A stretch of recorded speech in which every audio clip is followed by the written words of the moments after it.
Hi, welcome to ChairSide Confessions, where we discuss what really happens in the chair and at the table. My name is Destiny, and I own the beauty business Claws by Marie. My name is Breanna. I'm a hairstylist, and I own the beauty business Core Beauty Studio. We from Memphis. We are from Memphis. We're M-Town, real 901. So, you know, if you can't understand past the accent, I don't know what to tell you. Yeah. Be a little country. So, Breanna, tell us about your business. How long you been doing it? What made you want to do it? Okay, so I've been in the industry for about 3.5 years. I specialize in like natural hair, but I think of it as like healthy hair because when people ask me, "You do natural hair? You do locks?" I'm like, no. Why do everybody think natural hair is locks? I don't know. Just twist out. So yes, like they be like, "Do you do braids?" And I'm like, no, I don't really do braids. It's like I feel like I fall in a niche that doesn't really have a specific category, which is why I say healthy hair. Because healthy hair is a good umbrella for because she did my hair, y'all. Period. I had no edges last year. She grew my edges back like. So I just say I specialize in healthy hair. Like I do silk presses, natural hair. I do extensions too. Yeah. So it's just hard to say like one thing. Yeah. Because I don't have a niche when it comes to hair because I just like the variety of doing hair. So it's just hard to just be like, oh, you just do extensions or you just do wigs or just whatever. I feel like a lot of people now in like the hairstyles industry, I don't say any beauty industry, they try to like put you in a box of like, you just do this. Like, oh yeah, she do this, but she really only do this. Like, no, I do everything. Yes, I literally do everything. Like for me, like I've been in the industry for now 6 years because I started during COVID, and people be so confused when I say like I do natural nails and I do nail enhancements. So they be like, oh, so you don't do like acrylic and stuff. Like, no, I do acrylic, I do natural nails, I do gel polish, I do everything. Like literally just about anything you could do with nails, I do it. So I feel like we have to come out of this thing of trying to put people in a box. We gotta break the box. We gotta break the box. We gotta break the box. Cause we ain't no boxes kind of people. Yeah. And I just like variety. Like I like coming to work and having a silk press, having a twist out, having a sew-in maintenance. Like I like variety. I feel like me personally, I would get burnt out doing silk presses every single day from 8 to 5. And you know, I'm not gonna lie, I felt like that when I was just doing like acrylic. Because I started out just doing acrylic and then I moved into doing natural nails. I felt like that, like when I was just doing acrylic, I was like, I'm tired. Yeah. I do not want to do this every single day. Yeah. Like even now, still, if I have a day full of like the same appointment all day, I'm like, I'm ready to go home. Yeah. I feel like the only variation is like for me, if I have a book full of silk presses, the only variation is hair type and length. Because it's like, okay, she got a bob. I can style that differently. Her hair is longer, so I'm going to do some curls. Or, you know, stuff like that. So I feel like that's the only variation. Yeah. But I just like having... Because I sometimes get like, like I said, if I have a day full of full sets, somebody might be getting a freestyle. Somebody might just be getting French tips. Somebody might just be getting short pink. Like, so yeah, in that case, yeah. But then I still be like, Lord, I'm so tired of smelling this monomer today. So yeah, I've been in the industry for about 3-ish years. Why did I get into doing hair? Why did you get into doing hair? Are you asking me or are you asking you? I'm asking myself. I feel like, so from a young age, literally, my folks was always like, you just always like to be in somebody's head. Like from them brats. Oh girl, we all had a breast style. I just beat my breast style up. Them brat styling heads with the hair, like I was chopping. I remember I got a fresh one. My grandma came in the room. She was like, Breanna, your mama gonna be mad that you cut that dog hair off? I'm like, nah, she ain't gonna be mad. She gonna be. Your mama was hot.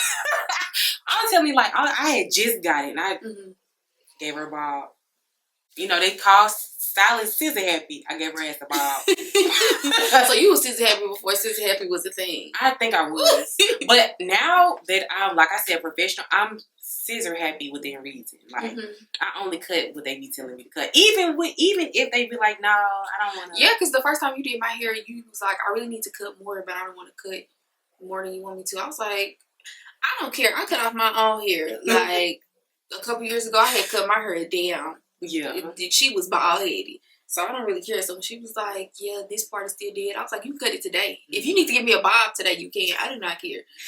I definitely am hesitant, though. Because it's been an instance where I've cut somebody's hair, and then a month later, they come back and was like, you cut too much. But in that moment, she was like, yeah, cut what you need to cut. And then I guess as she wore her hair, she was like, I don't like the length of it. Mm-hmm. Yeah. So I feel like that's why I usually am hesitant, and I'd be like, are you sure? I'm about to cut hair. Are you sure? They be like, yes. I'm always sure. Cut it all off. I don't be want to deal with this no way. Okay, so why'd you get into the industry? Kind of like the same thing. Like when I was little, I used to love going to the nail shop with my mama and my grandma, and like I used to beg my mama every time, like, Mama, please let me get my nails done. She would only let me get the polish and then like the little stickers. I'm gonna say them stickers. Yeah, she would let me get the polish and the stickers, and then I loved like how she would get acrylic and stuff, and I couldn't wait. Like I was like 10 asking for acrylic. Yeah. She was like, no ma'am. She started letting me get acrylic at, I think I was 12. And it's only because my sister had started getting hers at 12, so she was like, I guess you could get it at 12. But baby, them nails was short. I mean, they was right over my natural nail. Yeah. But yeah, I've always been fascinated with nails, polishing my feet. Like, I don't know. It just feels so like girly pop. And I actually had started, little short story time. I actually wanted to go to nail school fresh out of high school. Mama wasn't having it. She said, no, boo, you're going to college. Yes. And she was like, we made a deal. She was like, she said, I need you to do a full year in college. So the 2 semesters. Yeah. She was like, if you do the full year and you don't want to do it no more, then I'll let you go to nail school, whatever. Baby, I did my time. I did my 1 year and I got up out of there and I went to school because I was like, no, I want to do nails. I actually had started doing my own nails like my senior year of high school a little bit, but then because I knew she wasn't going to let me go to nail school, I had kind of got discouraged and stopped. But yeah, I went to nail school. I got my license. I was doing nails before I got my license. Yes, I was ghetto. I was, in the house doing nails during COVID because y'all couldn't go to the nail shop. So, but yeah. That's why I want to do nails. It's just something I was always fascinated with. And I think now it's the only thing that keeps me like calm. Yeah. Like when I'm doing nails, I'm just like so calm. I feel like starting from the house is not as bad as what they make it seem. They make it seem terrible. Yes, because it's like you have to, in my opinion, you got to start somewhere. You have to start somewhere. Yeah. And you have to, like for me, I started in the house, but they can't be your forever. Like, no, the house cannot be your forever. It's only an issue when you actually getting people, you getting clients, and it's like, okay, so when are you going to take it to the next level and actually become a professional? See, yeah, and that was the thing with me, like working from home. I felt like I couldn't relax at home because home and work was in the same space. And that's like so detrimental on your mental because it's like I gotta get fresh up out of bed and go straight to work. Like, go to the front room. So I couldn't wait until I got to get my stuff out of the house. And so I started working in a nail shop fresh out of school. I actually started there as like a little apprenticeship, and she ended up letting me stay. So I worked at a nail shop for 3 years, and now I'm finally on my own. This is my first full year that I've been by myself. But I was so happy. But it was crazy because when I first got to the nail shop, she only did natural nails there. I wasn't just expertise in natural nails just yet. I mean, I was doing nails at school, but they were still getting like acrylic and stuff at school when they would come. So I was like, Lord, I'm scared. Yeah. But once I mastered it, it was fine. But I would still have to take my acrylic clients at home. And then she finally was like, I'm going to let you go ahead and do acrylic here because I feel like, I don't want you missing out on money and have to do back and forth. Yeah. Baby, I was so happy to move that stuff up out my house. I packed up everything. Like to this day, my family was like, you ain't got nothing in your house you can do nails with? No. You better come to the shop. Yeah. I think like my beginning is like similar to yours. Mm-hmm. So when I was around high school, like, okay, so in high school, that's when I really got into doing hair. Mm-hmm. I remember my first service I used to offer was wigs. Oh, yes. You started off real strong. I started off doing wigs. I remember I used to make wigs for $40. Yes, $40. 40 American? 40 American. 40 USD. Yes, with the closure, the 3 bundles. Oh. I remember my first week. I'm mad I missed on that deal. Let's go back to them. Let's go back to them. No. Like, come on now. You get it telling. So, like, my first week I made, this is like the start. Like, it took me 8 hours to make that first week. Mm-hmm. 8 hours. You know what's so crazy? And I felt so happy. Like, I was so accomplished. You know what's so crazy? Before I decided to do nails, I used to be making wigs too. I had a friend. Okay, so at first I thought wigs was real, like, only old ladies wear wigs. Mm-hmm. That's what I was thinking. But then wigs, they got, like, real popular. You know, around there, like, 2016. Yes, exactly. 2017 era. Exactly. So, my 11th grade year, that was, like, 2018. My friend was wearing wigs, and she would make them herself. So I was like, you know what? I can make a wig. Like, because I knew how to sew and everything. I just was lazy. Like, I hated doing hair. That's how I knew I was never going to be no cosmetologist. But I used to make my own wigs, too. Yeah. I used to make my own wigs. I would hot glue them or I would sew them. Yeah, so I think I strictly did sewing because I remember getting on YouTube University. That's when they had the good gems on YouTube. Mm-hmm. So I found me a little wig making tutorial. Yes. And I got to it. And when I That's how I started doing nails. Yes, I was watching YouTube videos. Yes, the girls that was in my class actually most of the girls that were getting their wigs from me, they were in a class higher than me. Mm-hmm. So I'll say if I was in 10th grade, they was like 11th grade. Yeah. And they would pay me to do their wigs. Mm-hmm. And I'm telling you, like, I was making that money. I was making that money. And that's when the wigs, before all the baby hairs, this is a regular middle part. That was just the middle part bust down. Yes, literally. A little high comb. That was the phone. And this was really before hot combs got in. This is when I was using the wand curler to lay down the part. Yes. See, girl, yes, I remember them days, baby. All you needed was a wand curler to lay that top flat down. irons. This is. So, I think, I started on YouTube and then I actually started going to, I didn't even know independent nail techs was a thing for real just yet. But my mama had found a lady. Shout out to Brittany. She found her and I started going to her too. And like, Brittany was like, kind of like my mentor a little bit. Like, she really encouraged me because I was telling her, like, I really want to do nails. She was like, I think you should really do it. She bought me my first nail drill, actually. Period. Like, that was my... Shout out to Brittany. Shout out to Brittany. Yeah. So, yeah, basically, I started making wigs in high school. And then, like I said, I was already interested in hair. Like, younger, even before that, I was doing my own hair. I would do my cousin's hair. Like, I was like, my cousins, I was like, let me do your braids. Let me help you do your clip-ins. Like, I was just doing shit, you know? Yeah. So, I finally just, when I was getting older, I was like, okay, I actually do like it. But, you know, my mama was like, you got to get that degree. You got to go to school. You got to get that degree. So, I ended up getting my degree, did my 4-year jail sentence. Baby, I had 1 year. I did my time. I did my sentence and then straight. So I graduated in December of 2021 and I was in cosmetology school by January of 2022. Okay. I was not playing. Yeah. So I went ahead, did my year, and I started off in a salon. Now, we're going to say that for another topic. But I started off in a salon. I did commission. I did booth rent. She's trying to get messy first. I'm ready to get messy already. Like, come on. Let's just say fuck it. Let's just jump into it. We're gonna say that. We're gonna say that for like episode 10 or something. 10? We can really get some views. Okay. Yeah. Okay. Cause that's tea for me. So yeah, basically, I did commission. I did booth rent briefly, and then I did salon suite, and I've been in April's gonna make 1 year with me being on my own in the salon suite. Yeah, so I did same thing. I did commission. I did booth rent briefly. Yeah, briefly the same thing. It's the same exact thing actually. Booth rent. I mean, damn. Commission, booth rent, and now I'm doing suite rent. So let's get into how we met. So now we can get a little bit of messy. Yeah. So this is when I was in the shop. It had started getting like kind of slow, and then just like, I don't know, being in that I would be in that shop by myself because the owner had stopped doing nails, and then the other girl that worked there, she had like another job, so I literally would be in there by myself all the time.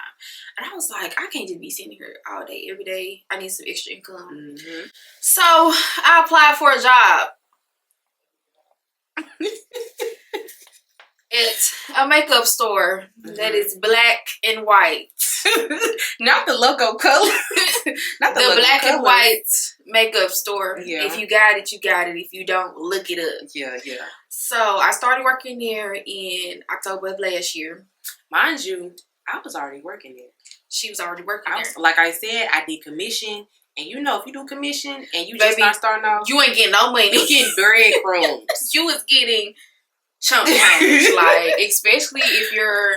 Now, I will say I didn't have a greedy salon owner. She wasn't like, I got majority of the commission, but it's still a lot being taken out. It's real nice.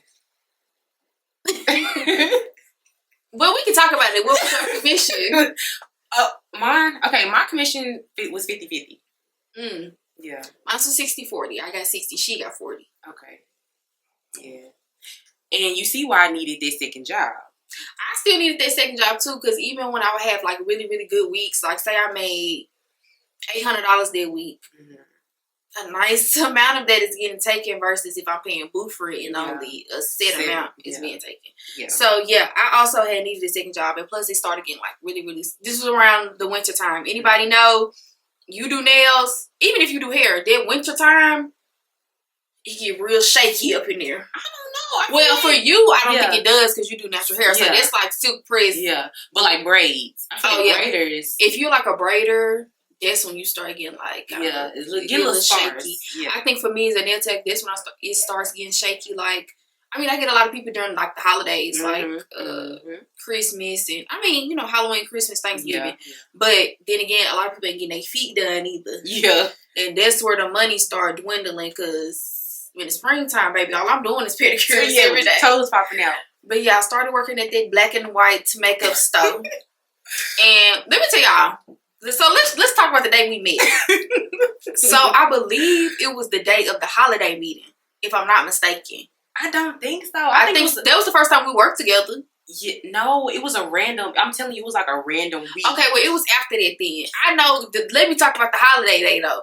We was having a holiday meeting because, you know, at their black and white store, they have a semi-annual sale every time around Christmas and stuff. So they was talking about that.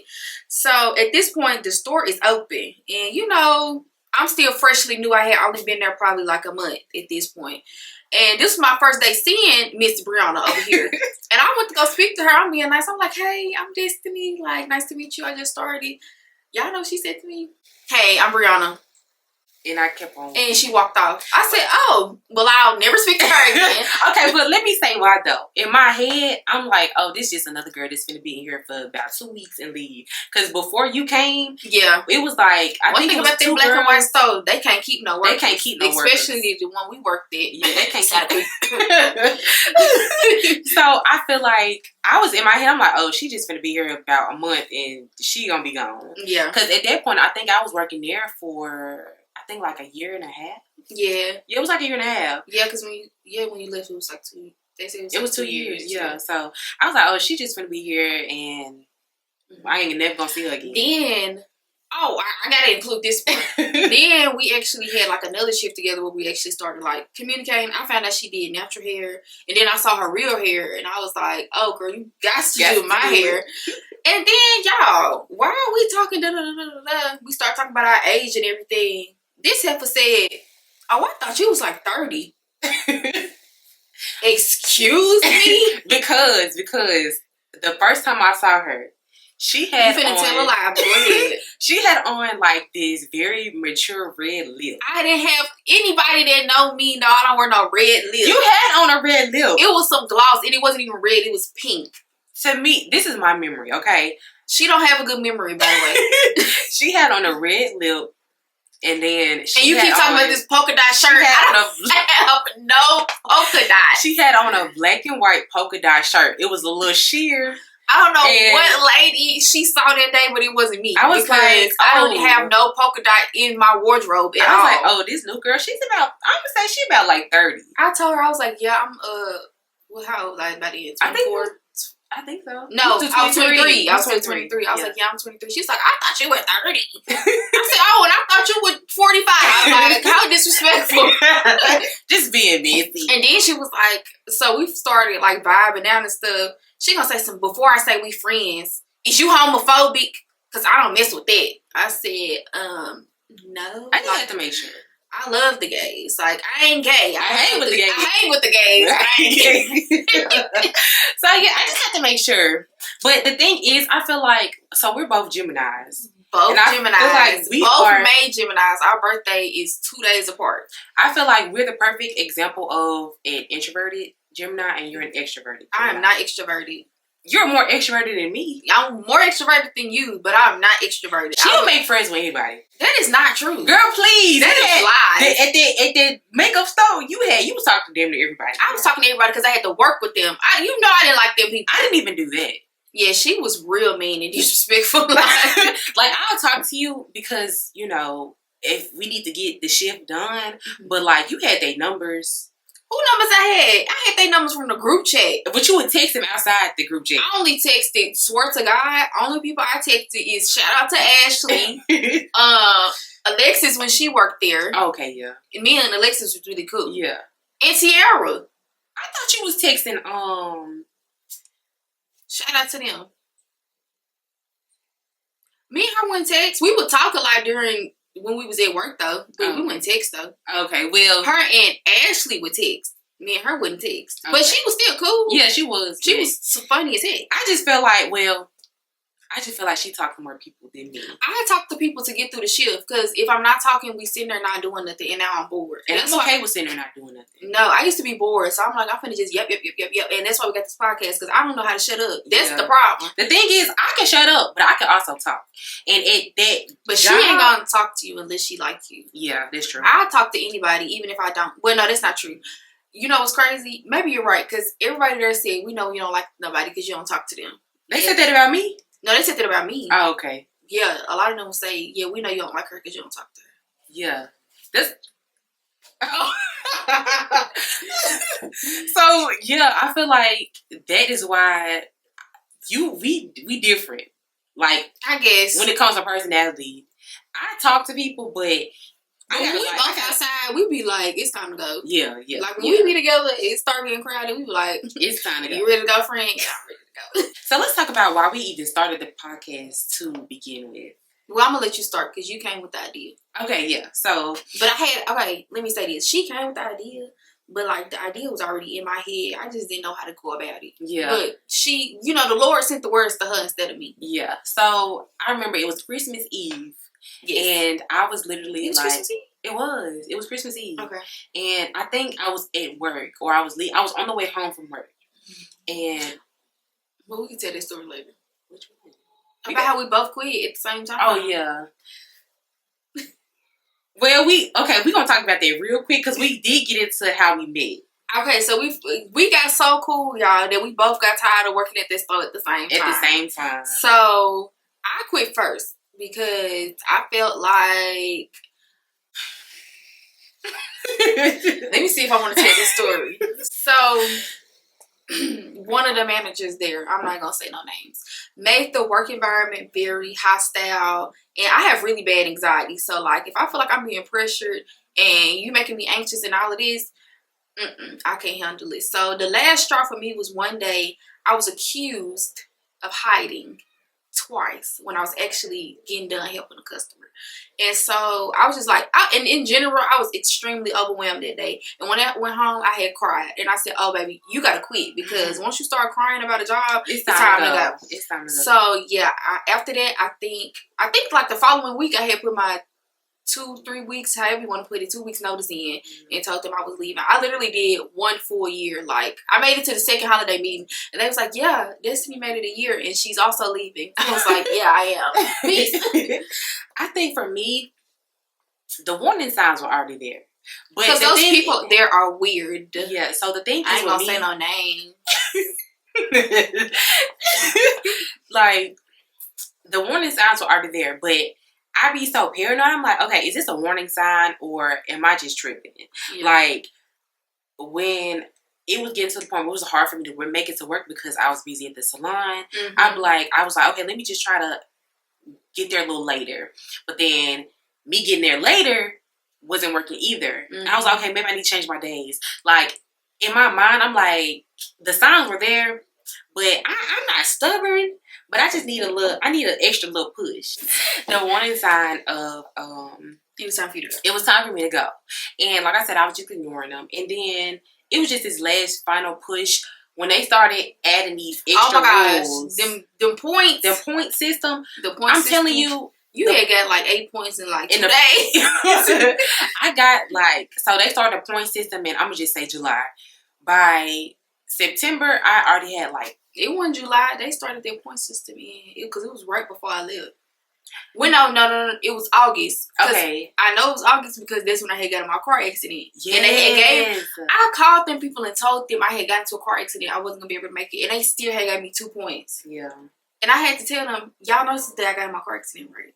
And they was like, oh my gosh, did you tell us? I said, yeah, I did on the phone when I called in. Yeah. Yeah, their point system, because I think I had my little meeting too. We had our meeting, I think we had our meeting the same day.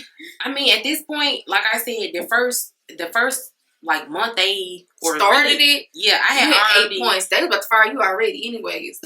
And you did not care. There was a warning sign. And I just kept on going. I'm like, okay, well, I'm going to do my best to get there. Yeah, that day I was crying. I was like, yeah, baby, this ain't going to work.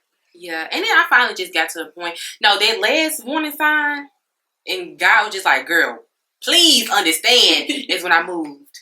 Oh, yeah. Yeah. That was like a 40-minute commute. Yeah. Girl, no. And he said, if this ain't no sign, then I'm finna hit you upside the head. Yes. So, yeah, when I moved, that was the last little sign. I was like, you know what? Okay, I'm listening. Yeah. It's time to go. So, let's talk about why we started the podcast. I'm going to let you go first. Okay, yeah. So, you came up with the idea. Yeah. So, it was Christmas Eve. I was on the way home from work. And I just was like, it was just like an idea sent to me. From the good Lord. And it was like, you need to start a podcast. It needs to be you and Destiny. Mm-hmm. The thing is, though, I told you that I had been thinking about this earlier in the year. Yes, me too. And I was just like, I had been thinking about it as well, and God kept telling me, like, you need to start a podcast. I'm like, okay, Lord, you telling me to start one, but how? You ain't gave me no partner. Yeah. You ain't gave me no outline, nothing. Yeah. Like, Lord, I don't know what to do. I can't just be sitting there talking to myself. That's what I said. I was like, I need somebody, but in my mind, I'm thinking I didn't see who it was, basically. Yeah. Yes. But the Lord went ahead and told you the name, not me. Yeah. Because I was like, I think he said I was moving too soon. Because I was sitting there, I was like, and I said, I'm going to go ahead and text her because if I don't text her, we're not going to do it. Yep. So I was like, let me go ahead and just send these texts. And if she say yes, if she say no, I'm just sending it. Mm-hmm. Girl, so when you text me, I instantly sent it to my mom because my mom knew that I wanted to start one too. Mm-hmm. She called me immediately after and was like, yes, do it. Y'all need to do it. She was like, that's God. God telling y'all to do it. I was like, okay, so we're going to do it. And let me tell y'all how the devil works. Since we sat down at that doggone coffee house and laid all this out, the devil been trying to stop us. We had so many setbacks. Mind y'all, this episode was supposed to come out so long ago. It was actually February. We were supposed to be on episode 3. No, we were supposed to be on episode 4. By the time this dropped, we were supposed to be on episode 4. Yeah.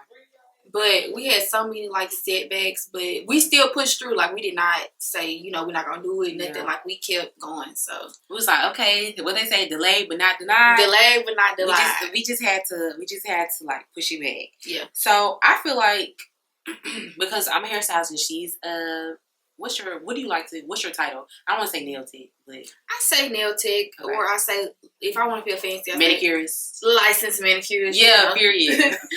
But yeah, nail tech is fine. Okay. So since we're in the beauty industry, but different fields, I was like, this would be a perfect conversation to have. Yes, because I feel like there are podcasts out about, you know, the beauty industry, but it's either like just hairstylist, just esthetician, or whoever. It's like just that niche. Yeah.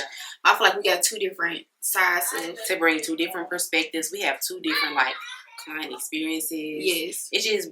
I feel like it'll just be a little bit a different layer to unfold. Yes, there's similarities, but there's also differences. A lot of differences. Yeah. So let me ask you this: who do you feel like have worse clients, hairstylists or nail techs? I'm always say hairstylists. Yeah, because I mean, that is just your face is different from your hands, right? So I'm just gonna always say hairstylists. They always get it worse. Y'all do. I agree. Because you can mess up somebody's lashes, okay, they gon' kind of like, you can get them taken off. You can, but like when it comes to like color, cuts, I think because y'all have a lot of like permanent type of services versus like a nail tech. You can just take them off. Yeah, your nails ugly, we can just take them off. I'm still gonna charge you. Yeah, right. But I feel like hairstylists do got it. They get it it's a little more difficult. It is. You gotta have thicker skin. You gotta have thicker skin. You gotta have a lot of patience. But I also think because of the way that nails have advanced, you have to have a lot of patience to do nails too. Yes. Because people are starting to get very picky about their nails. Yeah. Which is fine. I don't mind. When it comes to my clients, that's why I said I feel like nails is the only thing I have patience for. Like when they come in having all them requests, I'll be like, okay girl, whatever. We're gonna do it. We're gonna do it. But y'all definitely have to have thicker skin because people quick to get online and bash your hairstylist. Yes, and it make it bad for the good ones. You know, let's really get into it. Let's get into that really quickly. Okay. I know this is where I want to go back to this at home versus going to school thing. Okay. I understand a lot of people don't want to go to school because of whatever reason. They feel like, oh, if I know what I'm doing, then it ain't no need for me to go to school. Yeah. Y'all don't need to go to school for y'all skills. Y'all need to go to school for y'all customer service. Yes. Yes. I don't think a lot of people know that in school they teach you customer service. Like, that's one of them the days they be skipping school. You're right. Them the days they be sitting in their car. They be like, oh, we're going to the book, so I'm going to just go home. Yes, they be in their car. Y'all need to be in class. Yeah. Because going to school really taught me how to be a professional. Like, I feel like I'm polite. I have good manners. Yeah. But y'all need to know, like, customer service. Like, how to deal with people in a polite manner. Big on polite manner. I feel like I just naturally already had that. Yeah, but me too. It was from working in like retail and stuff. Yes, for real. And before I even went to cosmetology school, like when I was 21, I think, or 22, somewhere around there, I was working in a salon. I was at the desk receptionist, but I worked in a predominantly white salon just to see what it could be, you know, just see what it looked like, see how they do business. So, you know, if you really care about your craft, you gonna do what needs to be done. Well, that's the thing. I don't think everybody care about their craft. Yes, it's a lot of y'all just want some money. A lot of the girls I went to school with didn't even get their license, and it's been. I know plenty of people that got their hours and just didn't go take the test. And didn't go take the test. I'm like, you wasted all of that money. That's my thing. You wasted all of that money because, mind you, going to any beauty school is not cheap. Yeah. And you can't always take out a loan or get a grant or whatever. So you wasted all that money. Yes. Money and time. Time. That's one thing I don't play about. I don't play with my time and my money. My time and my money. Like, I'm overly excited about that. Yes, because that's the I guess, like, that's the whole meat of the industry. Time and money. How much you want to do it for, and how long it's gonna take. Yep. That's literally the weight. I can't even. You know, that's the weight of the business. That's the balance of the scale. Yes, literally. So yeah, I don't understand people going to school not getting their license. I don't understand people not getting their license in general. Yeah. I don't. Like, if you know this is something, but that's why I say I don't think a lot of people just take it serious. I think a lot of people, as of now, they don't like the process. No, they don't like the process. They don't want nothing hard. They want to take the easy route out. They want the quick money. Yeah. That's really what it is. That's why you got so many girls getting on TikTok and Instagram hollering about, you know, I got a Hey Boutiques, this person did this person did that, because they not doing it because they actually want to do hair, they actually want to do nails, lashes, whatever. It's because they want the money for it, and they know it's quick. Yeah. But all money ain't good money. And the thing is, people don't look at the business aspect. That's what you were trying to say. Yes, like, people don't look at the beauty industry as a business. No. They look at it as a hobby. Yes, a hobby, a side hustle. That's why you get those hateful texts. That's why you get those bad experiences, because that's like their primary job. Yes, people don't look at it as a business. And even when being a hairstylist was my primary, I had a secondary, but my business always came first. Oh yeah, baby. That's why I used to be calling out of that black and white job, because this come first, boo. This is I used to tell them all the time. If I gotta quit a job, I'm telling you, this gonna be this one. Yeah, I'm gonna be late today. No, literally, I used to, and I would say this in front of the managers. I would be like, look, if I gotta leave one of my jobs, I promise y'all gonna be the one I leave, because nails is that's my business. Yeah, that's my breadwinner. That's my money maker, and that's my passion. Like it's more than even just the money of it. It's my passion. Yeah, and basically, I feel like the reason why I went ahead and just said the idea to start the podcast is because I want to show that, okay, there actually are black women who are professional, who are successful. And care about their business. And they're not just playing around. Yes. Ask my clients how many hey boo texts they didn't got if it wasn't somebody dying, I was sick, or something like that. I have never canceled on a client. I have probably canceled... The times that I can think of, I canceled on a client because I had the flu. I had to cancel my clients for that week because I had the flu real bad. And I had to cancel clients the day that my granddaddy died. Yeah. And it's like very reasonable. Sick. Yeah, I'm sick and I had a passing in the family. Yes, so to my memory now, I don't think I've ever had to cancel on a client. I can count on one hand how many times I've been late. Like, I'm talking about like at least... I'm talking about past the 10 minutes. Yeah. Like 20, 30. I can count on one hand how many times I've been late. And yeah, I mean, like I said, I just try to be a good person. And even when those two things happened, I rescheduled them to another day. I didn't just completely cancel their appointment. Exactly. I was just like, hey, can you come next week because I'm sick? Or can you come... I think, was I out that whole week? When my granny died, I was out that whole week. So I was like, can you just come next week? Because I was like... And it's about notice, too. Yeah. Because, girl, you knew you were sick. You know what I mean? Like, you knew you were sick at the beginning of the week. Yeah. It almost just made me call out one of my clients. You knew you were sick at the beginning of the week. Girl. Yeah. So, it's very much about... But y'all be waiting till the morning of talking about some, hey, boo. I'm actually not coming to work today. Like, no, that's not how it works. That's not how it works, babe. Yeah. You either gonna come or you gonna come. I don't know how y'all gonna be outside people's house, because I would. Hello. I got the address too. You finna do my hair. I promise. Okay, so let's get into the main topic of the episode. From passion to paychecks. How we turn our talent into the money.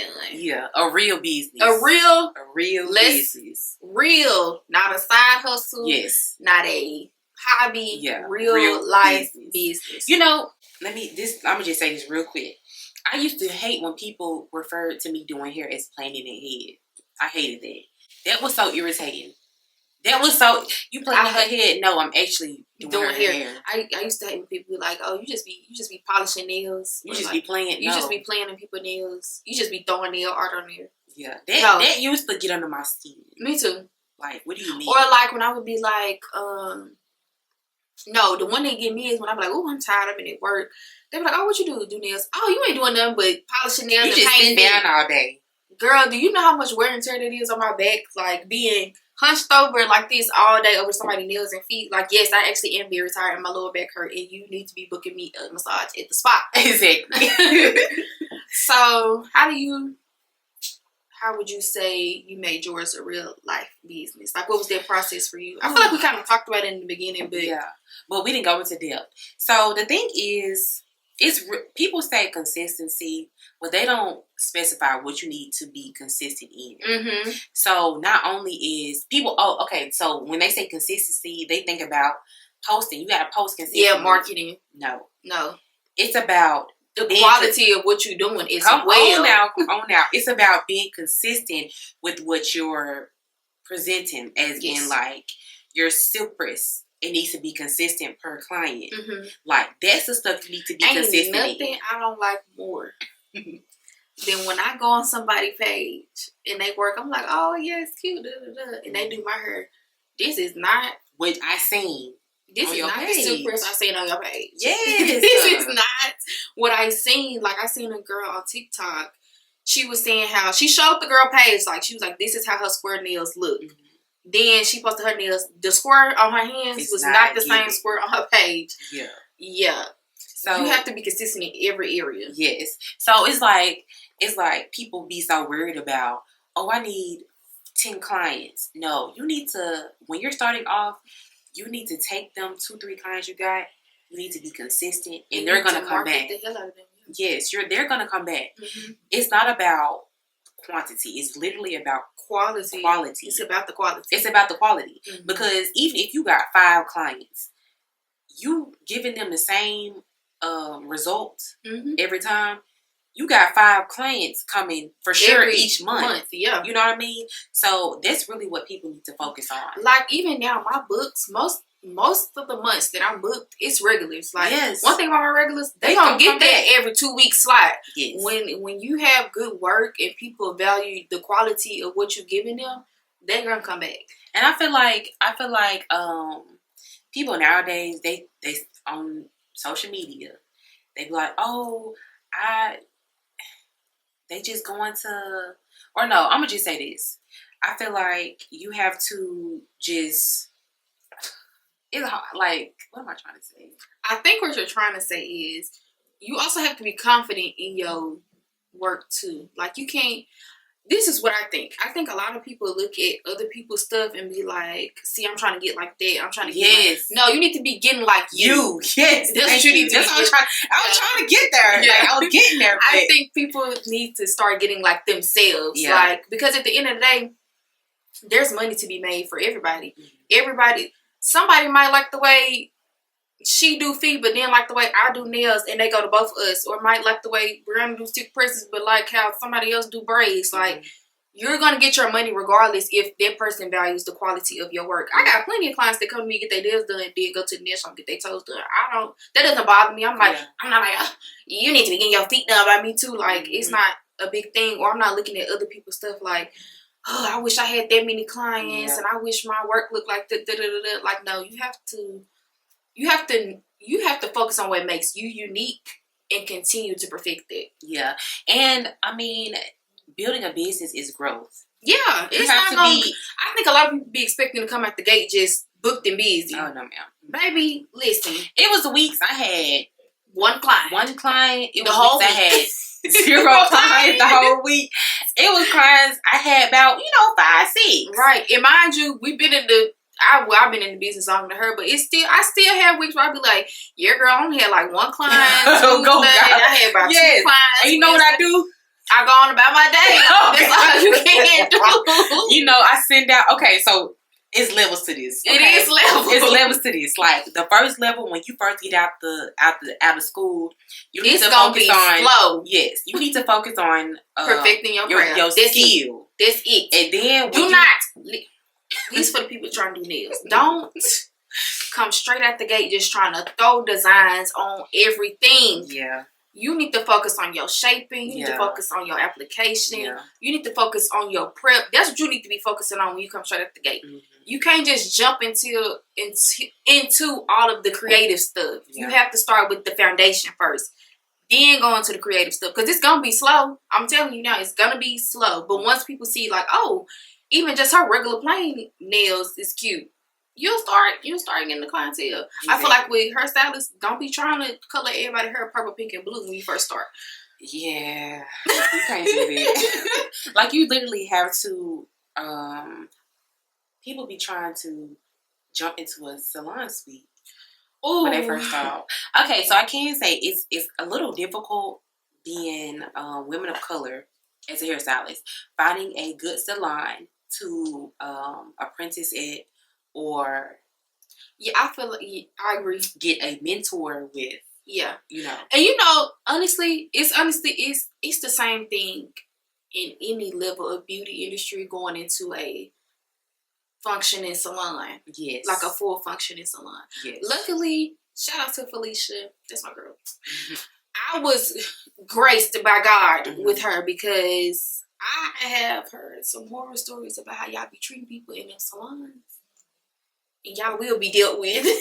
So it's difficult to find a community to join, or like a community to join when you first out. You know why? Why is it? If we're gonna get into it, we're gonna get into it. Them older stylists. The stylist that's been in the industry for 20 plus years. Y'all don't be wanting to help a nigga out. I'm just saying plain and simple. Y'all do not want to be helping a nigga out. Like, that's what I said. I really want to know why. Like, it's either... I hate to say it, and it's going to come off like I'm just being a young hoe. Y'all be a little jealous. Y'all be a little bit of jealous. Yeah. It be a little bit of jealousy in there. Yeah. Even though, like, Felicia wasn't like that at all. She did, There was somebody else in the shop, and I feel like it was a little bit of something towards me for whatever reason. But I'm like, if anything, you should be one to guide me and help me into this space versus trying to start with me. Yeah, because it's like, okay, you've been in the industry 20 plus years. You have your 20 plus years of clients. You're not going to be doing her and stuff for not that much longer. Or you're not going to attract the same clients that I'm trying to attract. Like, you got your people, you got your regulars that get what they get. Yes, and then me coming in, I'm trying to get my regulars. I'm trying to see what they look like. I'm trying to start my process. So, one thing that I hope to see and I hope we create is... That's what I plan on creating. Yeah, like... I want a space for the girls to feel like they can be comfortable and feel like I'm actually guiding them. And trying to help. Because a lot of times, guidance is... Y'all be a little shiesty with the guidance. Yeah. Like, it did tickle my soul. It just be like, you want to... The first... I'm finding it. I'm trying to say, okay. It's guidance, but in their mind, it's like control. Like, I'm going to guide you only if you're doing what I'm telling you. I feel like they be disguising the guidance as control. They be disguising the control as guidance. Yes, the whole time you're just trying to control everything that I'm doing. And that ain't gonna work. I'm very grown and I'm very much, I don't know everything, but I know a little bit. Yeah, and I feel like with the mentorship situation, you gotta, I can take your notes or I cannot take your notes. Right. You're a mentor. I can still make the decision I want to make. Exactly. And you shouldn't be mad about it. Yeah, you shouldn't be mad if I don't take your advice. Yeah, because at the end of the day, I'm going to have to learn on my own. And if I get it wrong, I'm going to be like, I should have took what you said. Yeah. But there's a gap in mentors anyway. Yeah, it's a big gap. So, like I said, I hope that we are able to... No, we are going to be able to build our communities. To build our community and just help new stylists that come in. And if they don't want the help, that's on them. But I'm not going to sit there and be mad because you didn't take my advice. People have to learn. We're human. We're going to make mistakes. Yeah. Sometimes I'm like, she don't know what the hell she's talking about. Yeah. I'm going to do it this way. Yeah. It might work out. It might not. But... And then if it don't work out, you can still go back to the information. Yeah. And be like, okay, she was right with that little thing. Right. She ate that one little thing. She was right with that little thing. Yeah. So, it's just about just growing, being patient. That's another thing. Y'all mentors don't be having no patience. Y'all don't be having no patience. Like, ooh, and no boundaries either. No. Ooh, heavy on the no boundaries.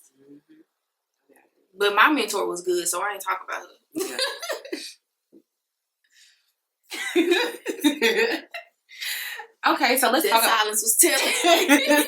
That's for another episode. So, let's get into the emotional labor of dealing with energy and decompressing. Ooh, baby, let's get into this. Yeah. I feel like for me, and it probably is the same for you, I feel like for me, I have an energy that people feel comfortable in just letting everything out to me. Yeah. And I don't mind it. I do not mind it. But when we use our hands all day and we're touching people's hands, that's energy transfer. You touching people's scalp. That's energy transfer. For sure. I feel like a lot of people don't understand how emotionally draining it is when you have to feel everybody that walks into your suites energy. Yeah. Like, I can know off the rip, and it ain't even just with touching people. For me, I can tell people's energy from when they walk in the door. Like, my client could be smiling, but I also can still feel that they having a bad day. Yeah. So dealing with that all day and then having to go home and just like release all of those other people's energy, it'd be a lot. And I feel like a lot of like family and maybe like significant others and stuff like that, they don't understand that. Like, when I would come home, I would tell my mama, look, girl, I need like a good hour to just be in silence. And really just get all of this weight off me. And sometimes she would not listen. Girl, you would not listen sometimes. But once I like thoroughly explained it to her, she understood, like, okay, yeah, you did deal with a lot today. So I don't think that's a conversation that's talked about enough at all. How do you feel about it? I agree. Like, you talking to different people. Talking to different people. You know, some people talk more than others, and that's okay. But talking all day and touching people all day, it's draining. It's draining. It is. But I wouldn't trade it for nothing in the world. No. But some days are better than others. Like, some days I'm like, okay, I'm ready, I'm with it. And then some days I'm like, I'm a little, y'all wearing me down today. That's why I enjoy when I'm blow drying, because there's silence. We can't hear each other anyway. Yes. So that's like, that's like 20 minutes, 15, 20 minutes I have for silence. And then when I get done, I'm like, okay, so blah, blah, blah. How was your weekend? What you do? You know what I mean? So, well, I would say what I love about it, though, like, when my clients, I know when they come in and I know they have a bad day, but by the time they leave, I make them laugh, smile. Yeah. I really love that. Like, I really love making people day. Yeah. I'm just saying this. I like being in a space to where you can talk. Feel comfortable to talk to me about what's going on. Like, I done heard some stuff, and some of y'all gonna stop trying my clients. But I'm glad that I have this space where people are open enough to talk to me about literally anything. Yeah. So yeah. Okay. But it definitely is a lot on the mental. Yeah, it is, and you just have to find healthy ways to decompress. What's yours way? I love just going to sit at a little bar. Give me like you love to get a drink, girl, and a little drinky drink. She love getting a drink, y'all. Especially happy hour. Come on now. Mine is going home, picking up that crochet hook and making something to really just release all of that energy. Or, every now and again, I might go out and get a little drinky drink. Yeah. I mean, honestly, a lot of times I just like to lay in bed as well. Yeah, like, and just like doom scroll. Yes. Come home. I'm talking about no light on, no TV on. I'm just my phone and the TikTok. Yeah. And I'm just chilling. I'm just decompressing. Just and I will come out my room and feel like a whole new person. Yes. But I think people should definitely, y'all have to take pride in y'all mental health in this industry as well. Yeah. You definitely have to, because it can be draining dealing with people, just like texting people. Yes. Like just having to even respond to messages, it'd be a lot. Yeah. So it's just about finding balance and dealing with it in a healthy way. Yes. You can't be going out every weekend and drunk and smoking and all of this stuff. And you can't be cussing clients out because they didn't. Y'all gonna stop cussing these clients out. Yeah, you can't be having a bad day and texting your client, cussing her out, talking about something, I'm canceling your appointment and you ain't getting your deposit back and all this other stuff. Yeah. You can't do that. Yeah, no. I know, well, I gotta speak for myself. I done had a few clients where I'd be like, ooh, girl, you really trying? You really trying it today. I have as well. But I'm getting some grace. Yeah.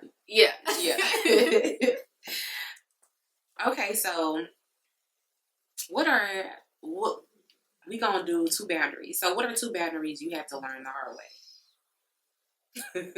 Just with dealing with the industry, dealing with clients, dealing with just whatever. One of the biggest ones I think I've had to learn while being on my own is my policy is my policy. Period. My policy is my policy. mind you, I'm really just learning this like within this week, like within this past week. You know, because we always growing. Yes, but my heart is so big. Yeah. But no, I think because, like I said, most of my clientele is my regulars. These people. My heart is big, but my rules are bigger. That's message. That's a word. I think that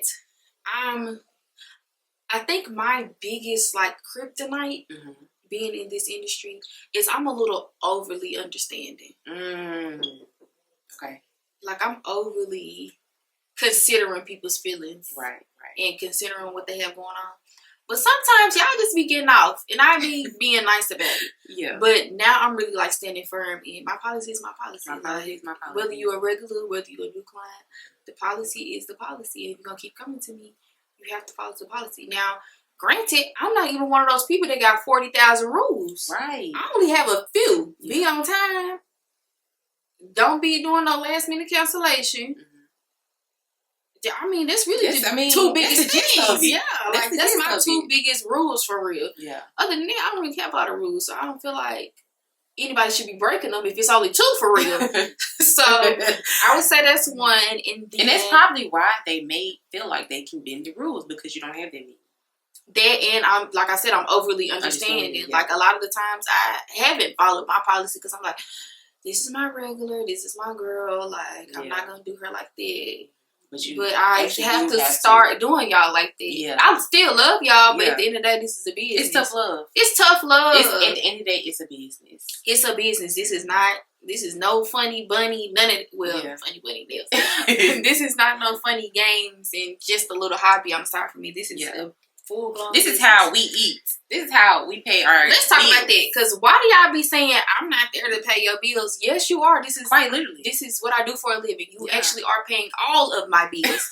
Like quite literally. You're actually paying every bill that I have. In my vacations as well. In my vacations as well. So actually, yes, you are paying the bills. Yeah, literally. And I appreciate it. I'm not unappreciative, but you are paying the bills. I want you to know that. Mm-hmm. Okay, what's another one? You said boundaries. Yeah. I had to learn. Mm-hmm. If you can only think of one, it's okay. That's the biggest one I can think of. Mm-hmm. And maybe not telling the clients all your business. Okay. Because sometimes you be talking too much and they come back like, oh, what happened to such and such? And such and you. Such and such is not even such and such. And you want to talk about such and such today. I'm getting triggered. I don't want to talk about such and such. Such and such been gone since before Christmas. So, look. Talking to you. Okay. Don't cut that out. Just... But no, I don't think you should share. It's okay to share some things. I don't think you should share your entire life. Yeah. Well, no, I'm not gonna say that. I don't know. I think the biggest one is my policy is my policy. Mm-hmm. And that's the biggest one I can think of. I would say my boundary is my policy is my policy. Mm-hmm. But I've always been I'm enforcing some policy. Yeah. Like I've always been like your program is real strict. It is. No, like for real. Like your policy is real strict. Because this is another I'm sorry, I don't mean to cut you off. This is one I just thought about. Another boundary is not being so available for my clients. Yeah. I think sometimes I'll be like, I did want to do this today, but I'm gonna go because she texts me and asks me like no, you still have to make time for yourself and what you have going on. Like just like any other job, you get off days. I just get to create my off days. Exactly, like so, if you say, "Hey, I'm off this day," and they still trying to, I'm gonna be off that day. So being my policy, and being overly available. Okay, you can go ahead now. I'm sorry. I think, like I said, mine is like just sticking to my policy is my policy. Like I said, I was always strict coming out the game. Yeah, like she a real strict baddie. She wasn't even playing with me. But for real, because I'm like, if I got these rules, these two little rules, be on time and don't be rescheduling last minute. Yeah, and if you do, you are gonna pay. Because I don't charge a deposit. I do not as well. Yeah, I don't charge a deposit, but that's because I try to build a relationship with my clients. So if I don't charge a deposit and you have to cancel, I have to get something within the window. I have to get something. You may be my girl. You may be my every 2 weeks. Look, but I just had to do that to a regular. I was like, hey girl, I know I ain't never enforced this on you, but this your third time. Yeah. You ain't finna keep playing in my face now. Yeah. So and like you said, we don't charge deposits. Like I feel like deposits scare people away. Yeah, me too. So that's why I don't charge a deposit. Yeah. But if I'm not charging a deposit, you could at least pay the little small fee. Yeah. For not coming. Yeah, for sure. So yeah, my policy is my policy, just sticking with it. And I think my second one, my second boundary would probably be, I don't know. I feel like the biggest one just about my policy is the policy. Like that's it. I feel like you're a little too available for your clients. No, because you actually don't play about that. No, maybe when I started, you'll close them books quick. Maybe when I started off, but I'm like, I'm trying to get clients in, and they be like, "Oh, I need something tomorrow." I'm like, "Okay, if I'm available." But now it's like, no, like no, I actually took off. And then because my schedule is so like flexible, like my schedule is mornings, extremely I do flexible. Evenings. I got a weekend. You telling me you can't find nothing between there? You can't find nothing between Monday and Saturday. Is what you telling me? Right. And then now I do like Sundays every now and again. So I feel like my schedule is very available for you to find something. Me as well.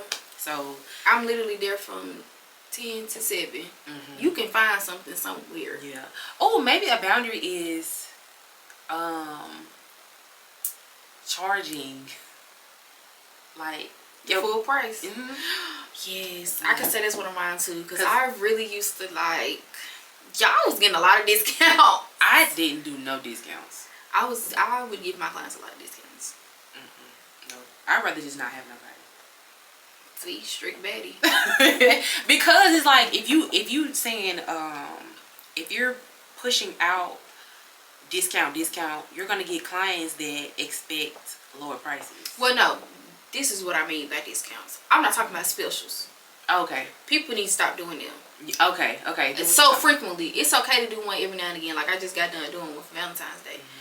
But y'all be doing specials like every month, and then wonder why y'all get clients that is like horrible. Yeah. Because those are clients that are expecting very quality work for a low price. I don't do specials. I don't do discounts because in my mind I'm thinking I'm still doing the same amount of work. I need to get paid the same amount of price, because when I think about it, if I was working a 9 to 5, that's like them saying, "Oh, I need you to work this day, but we only gonna pay you half." I can't do that. Can't do that. No, I think that's the OCD. Yeah. I mean, I understand it, but if I'm being honest, this is the first special I done did in like a nice minute. And honestly, I'm gonna go ahead and tell y'all had only got like $10 off. Yeah. Y'all only got $10 off. And then during we just had a snowstorm. During the snowstorm, I offered my clients $10 off that had to cancel within their week. They didn't even use it. Yeah, half of my clients really didn't get the $10 off because they paid me regular price. Yeah, like so I was just like, well, thanks. Right, like I guess they just so used to no discount. They didn't even use it. So yeah, a lot of my clients do that too. Like I have my clients, they have a digital loyalty card. Yeah. And so after 3 appointments, they get $10 off. After 6 appointments, they get a free service. So many of them got $10 sitting on there and they ain't used the check. Just let it sit. Yeah. But they be like, oh, I'm gonna wait. Half of them, well, most of them, now the free service, they'll wait till they like getting 2 services. But I'm like, you still paying something. So yeah. So yeah, it's just good to have when you come. Just good to have boundaries. With the business. Don't let. Ooh, this doesn't go for me, but having boundaries with your clients, like friend versus client, that's a good one. That is a good one. Don't let them lines blur.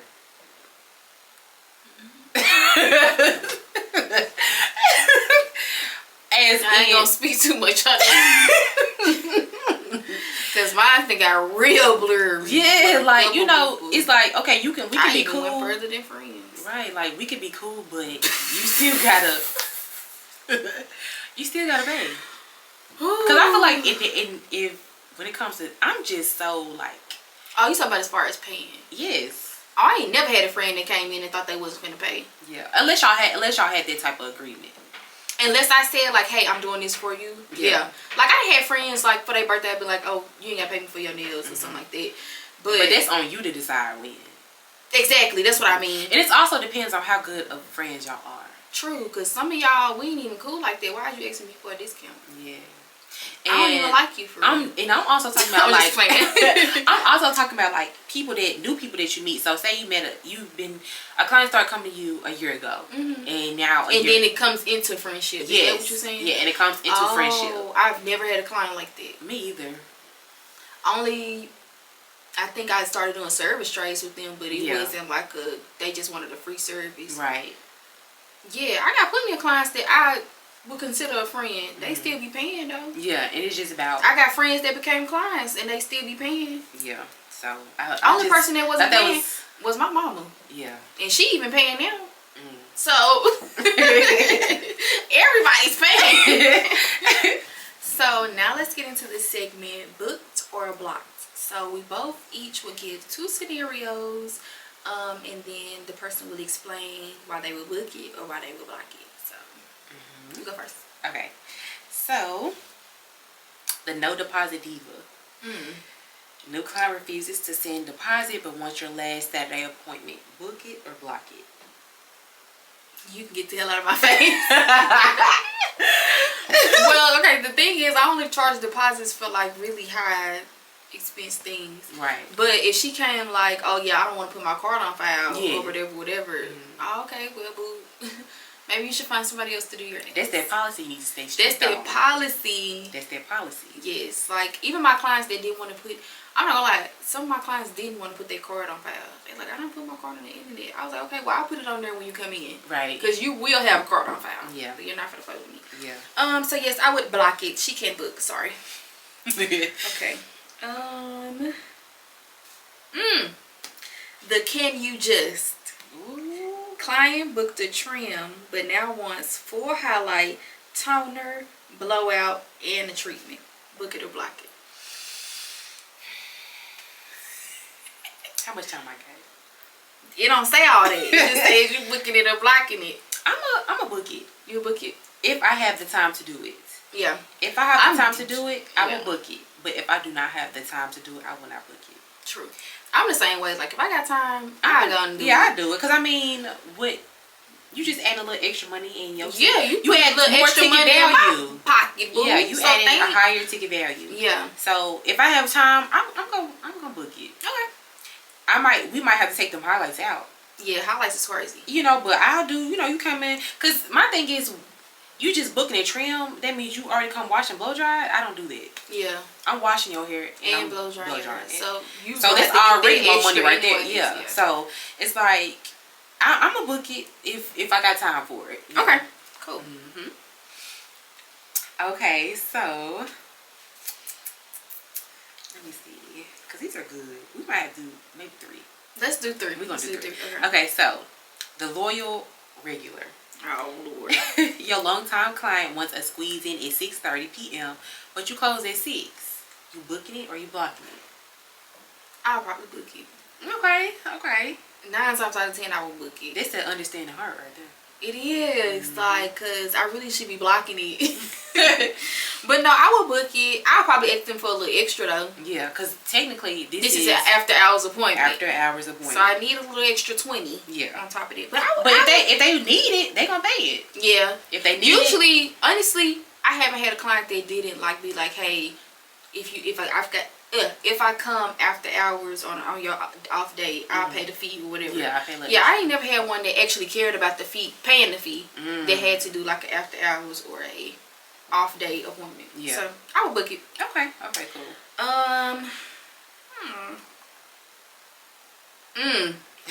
Here we go. The late client. Okay. Client arrives 25 minutes late for a full balayage. Book it or block it. A full balayage and you got a client right after. I'm blocking it because I called you at the 10 minutes late. Indeed. So if you ain't answering, you still showed up. You would have known. Whose fault is that? Exactly. You would have known. Your plumber would have. Baby, I ain't gonna lie. The lateness, I'm so strict. I be having the message already typed up before the time. Hello. And then I just now started, like within the last 2 months, started enforcing a late fee. Because I wasn't doing a late fee. I'll give you I think I was doing 15 minutes to get there. But people started abusing it. So I dropped it down to 10. I dropped it down to 10. And now I add on a late fee. See, I don't do the late fee, but if your time is up, I'm gonna go ahead and just charge you that no-show fee. Because in my mind, you no-show. Yeah. I don't care if you was outside. That's too bad. Yeah. Turn back around. But now... Get back in your car. But now So, like you said, I'm a strict daddy. So, I have a form you have to fill out when you book. Late fee. Let you know how much you gotta pay. And let you know what time you gotta get there. I think mine is 12 minutes. That's the max. It's either 10 or 12, one of those. See, I don't charge late fees because if I'm late, I'm not taking that money off your appointment. That's the thing, though. So with me, I give you the option. So I said, if this is all in the form, I said if I'm late or if I'm running behind, you have the option to get upgraded service or some off. So... Yeah. Well, I used to charge a late fee when I was like doing it from home, and I would just basically, honestly, the late fee was going towards the next customer. Like if I had a full day, and you were late, say you was past the time, I charge you the late fee, but the next person, I'm taking that amount off of their service because you made me late into their service. Yeah. So yeah, but I don't charge a late fee. I'm rarely ever running behind. But even if my client is like they ran behind and I ran into the next one, most of the time I tell them, hey, you ain't gotta pay for these, or you ain't gotta pay. Yeah. Like one time I had a client that was late, but I was also running behind. I didn't charge her a late fee because we both late. Yeah, you know. So yeah, like if we both late, okay. Yeah. But you just late and I'm sitting here. Yeah. We got a problem. But 25 minutes is wild though. 25 is crazy, and you know you're getting a full color. Yeah. Like I had a client, I was running like 20 minutes over my appointment before her. She was only getting like a manicure, I think. I told her she didn't even have to pay for it. I was like, it's okay. Like I ran over. Yeah. So yeah. Okay, yours. Okay, so your next one. My next one. The Pinterest Dream. New client wants a 3-hour freestyle nail art set, but only booked the basic gel feel. Book it or block it. Freestyle now. Freestyle. Do I have 3 hours though? Or I got a client after? You got a client after. You got a client after. It's a fully booked day. Fully booked day. She getting that basic gel. She come in, I like your nails. I actually want something like that. She's getting the basic gel. And I actually had a client do that to me recently. Booked just the overlay. And then came in and was like, yeah, I want full bling. I want Valentine's nails. I said, oh, baby, that's not going to happen today. Not today, boo. Not today. Yeah, I would inform her, you only booked for the basic gel feel. That's all the time that I have. But when you come back, we can definitely do that extravagant set that you want to do. Yeah. Was that number 2 or 3? That was number 2 for you. Okay. Here we go. The box dye confection. Hello? The box dye confession. Yeah. Client walks in for blonde highlights, then admits she used a box dye last week. Look at I'm so messy. You messy because this did just happen to you. This literally just happened a couple weeks ago. Yeah. Last month, actually. Yeah. But the thing, we're gonna say this story. Am I booking or blocking? From your experience, I hope that I'm gonna block you. Learn better, you do better. Yeah, I'm definitely blocking it. I can say now I'm not a specialist in black box dye removal. Yeah. That's a whole specialty, and that's what people don't understand. Yeah. I know enough, but I don't know enough to do everything in one day. To get that result in one day. And I tell them, I'm like, this is not for me. This is a couple of service process. This is not a one-day process for me. And if you're okay with it, cool. And if you're not, you can go. Yeah. I mean, but the thing that get me is they tell me that they don't have no box dye on, and I get to put that lightener on there, and it's not moving. It's not moving. It's not budging. So when the teacher's telling you, like, it's not moving. Like, Your roots is light and your ends are red. You telling me now you're looking crazy. You got an attitude with me because you put box down your head. And I'm like, I'm just as surprised as you. Cause what you mean? So when was you gonna tell? I know damn well. I'm saying like, so yeah, if this happens and you tell me and you sit down in the chair and be like, oh yeah, I actually did put some box out on it, I'm gonna tell you, nah, boo, you gotta get up. Yeah, you got. I'm gonna say it in a nice way, but I'm like, the nicest way possible. I'm not gonna be able to do this service. For one, this box dye is too fresh. Too fresh. Too fresh. They be coming in after they did it 2 days ago. That's what I'm saying. Like, nah, boo, I gotta block these. Okay, so block it. Got it. Okay, so the last one. Let's see if I can get it. Let's see what I can find. Double booked by accident. 2 full sets scheduled at 4 o'clock. Who gets booked and who gets blocked? Whoever booked first is getting booked. Whoever booked first is getting booked. Good thing is though, you know, with our booking system, it don't let you double book. It don't let you double book. But if I had like 2 people texting me at the same time, yeah, because I've had that happen before. Whoever texted me first is getting the service. Yeah. Okay, that's fair. That's fair. And that's then fair. the other one, you gotta find you another time, boo. Okay. First come, first serve. First come, first serve. Well, let's go ahead and wrap it up. Was that my 3? Yeah. Okay. So, you know, this is our first episode. We have many more to come. This was just like the introduction into who we are, why this podcast is relevant and why it should be relevant, and, you know, just a little bit about us. Yeah. Just a little insight of what's to come. It's going to get more messy as the episodes go. But, you know, we don't want to come too messy fresh out the gate. But honestly, I feel like this is just a fun space for us to share our experiences. Yes. This is a safe space. Don't be getting in them comments trying to judge us. Yeah, like just a safe space for us to talk, share our experiences as beauty professionals, and we're still young in the game. Yeah, we're like, very young in the game. 6 years, 3.5. Like we ain't even hit the 10-year mark. We ain't even hit 5. Mind you, I haven't hit 5 we're only in our 20s as well. Yes. We haven't reached no 30s or nothing like that. So we're very young and fresh, and just we're still learning as we go. A young, fresh perspective of working in the industry. Yes, exactly. So, we want y'all to start sending in clients or professional stories so we can talk about it and have something to discuss. Yes. In our episodes. Sending y'all good stories, sending y'all horror stories. We want to hear everything. We want to get the tea. Yeah. So, we'll put in our email to send it to. And yeah.